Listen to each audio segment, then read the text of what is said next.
તો ગુજરાતમાં ખેડૂતો અત્યારે સહાયની રાહ જોઈ રહ્યા છે। તેવામાં ગુજરાત કોંગ્રેસ પ્રદેશ પ્રમુખ અમિત ચાવડાએ કહ્યું છે ખેડૂતોના દેવા માફ કરી દેવા જોઈએ। કોંગ્રેસે માંગ કરી છે પાક નુકસાની મુદ્દે ખેડૂતોના દેવા માફ કરી દો। ગુજરાત પ્રદેશ કોંગ્રેસ પ્રમુખ અમિતભાઈ ચાવડાએ આ નિવેદન આપ્યું છે। તેમણે કહ્યું કે 3 દાયકાથી ભાજપની સરકારનું ગુજરાતમાં શાસન છે।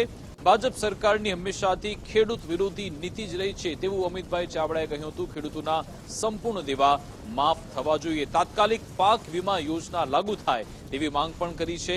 નુકસાન અંગે તાત્કાલિક વિશેષ પેકેજની જાહેરાત થવી જોઈએ તેવી રજૂઆત પણ ગુજરાત કોંગ્રેસ પ્રદેશ પ્રમુખ અમિતભાઈ ચાવડાએ કરી હતી।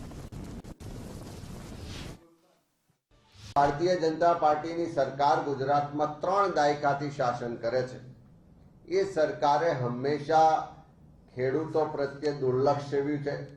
ખેડૂતોનું જે તકલીફ છે, દર્દ છે, એની માંગણીઓ છે, એ અનુસંધાને અમે સરકાર પાસે માંગણી કરીએ છીએ કે ગુજરાતમાં આર્થિક તકલીફમાં ખેડૂતો હોય ત્યારે ખેડૂતોના સંપૂર્ણ દેવા માફ થવા જોઈએ।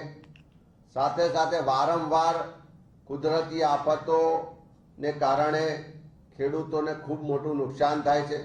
ગુજરાતના ખેડૂતોના પાકના રક્ષણ માટે કોઈ વીમા યોજના નથી, ત્યારે ગુજરાત સરકાર તાત્કાલિક પાક વીમા યોજના ચાલુ કરે એ પણ માગણી કરીએ છીએ।